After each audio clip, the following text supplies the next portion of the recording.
Saya Agustinus. Selamat datang pada channel Touching Heavens, tempat kita mengenal dan belajar kebenaran firman Tuhan dalam Alkitab. Karena Alkitab membimbing hidup kepada Kristus.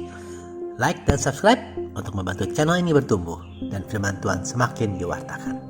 Pada hari ini kita membahas Rasul Yudas Iskariot, murid terakhir dari 12 Rasul Tuhan Yesus. Sering kita bilang Yudas sebagai pengkhianat, dan agak jarang orang tua memberikan nama Yudas kepada anak-anaknya. Tapi sebenarnya arti nama Yudas tidak kalah bagus dengan nama yang lain.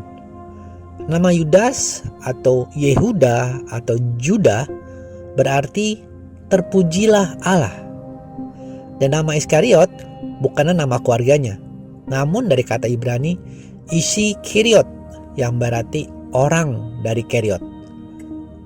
Mungkin teman-teman bertanya, apakah Tuhan Yesus salah memilih Yudas sebagai muridnya? Tentu saja tidak.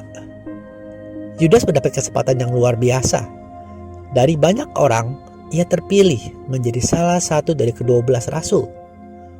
Dan Tuhan Yesus memberikan kesempatan kepadanya untuk selama 3 tahun hidup bersama dengan dia. Mengenalnya secara pribadi, menyaksikan langsung banyak mukjizat yang dilakukan oleh Tuhan Yesus. Yudas pun dipercaya sebagai bendahara dari kelompok.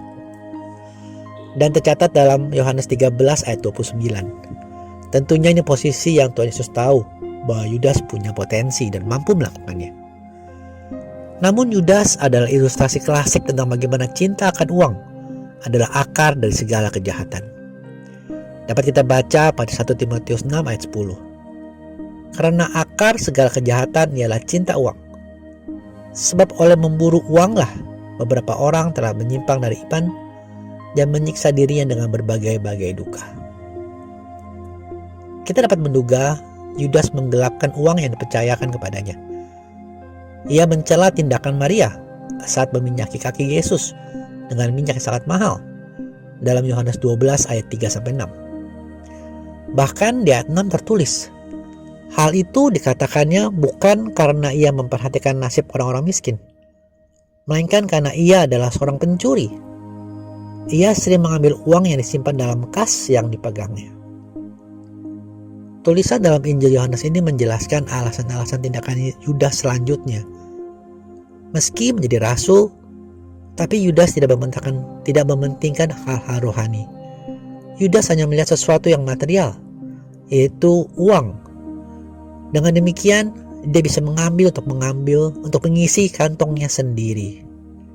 Bahkan hal ini semakin dinodai karena kebohongan dari Yudas yang mengatakan bahwa uang itu dapat diberikan untuk membantu orang-orang miskin. Yudas membiarkan ketidakjujuran dalam dirinya karena ia tidak membuka hati dan pikirannya akan firman Tuhan, sehingga perjumpaannya dengan Kristus belum mengubahkan hidupnya. Hal ini terus berlanjut. Dan apakah Tuhan Yesus tidak tahu? Tentu saja Tuhan Yesus tahu. Namun bukan artinya bahwa hal ini diokekan, melainkan Tuhan Yesus terus bersabar dan memberikan kesempatan untuk Yudas bertobat. Seperti firman Tuhan yang tertulis dalam surat 2 Petrus 3 ayat 15 berikut ini. Anggaplah kesabaran Tuhan kita sebagai kesempatan bagimu untuk beroleh selamat. Seperti juga Paulus, saudara kita yang kekasih, telah menulis kepadamu menurut hikmat yang dikaruniakan kepadanya. Namun kita tahu bahwa Yudas tidak bertobat dan terus memupuk ketamakan dalam hati sampai akhirnya Yudas menghadap imam-imam kepala untuk mengkhianati Tuhan Yesus senilai 30 keping perak.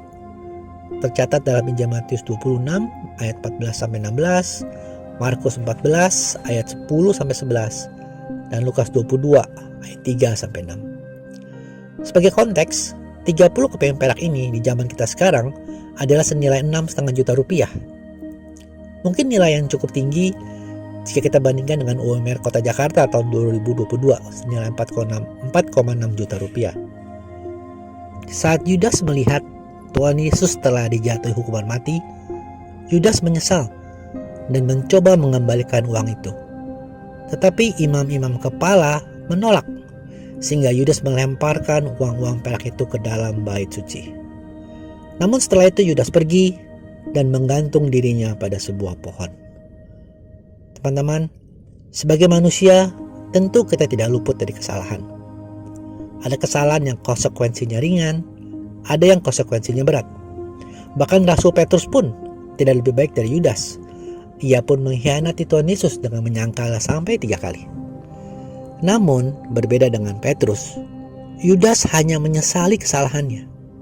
Yudas tidak bertobat, tidak datang ke hadirat Tuhan, tetapi mencari jalan keluar menurut hikmatnya sendiri untuk mengakhiri hidupnya dengan menggantung diri. Betapapun hancurnya hidup kita akibat kesalahan di masa lalu, janganlah menghakimi diri sendiri dengan berbagai perasaan bersalah. Namun datanglah kepada Kristus, karena Dia pasti akan mengampuni dosa kita, dan Tuhan sanggup memulihkan hidup kita yang hancur dan menggunakannya untuk menggenapi rencana-rencananya.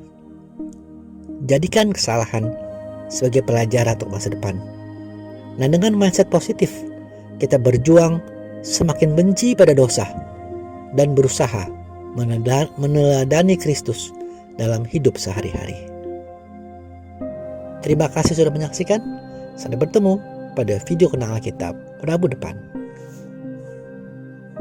Kasih karunia Tuhan Yesus Kristus menyertai Anda sekalian. Amin.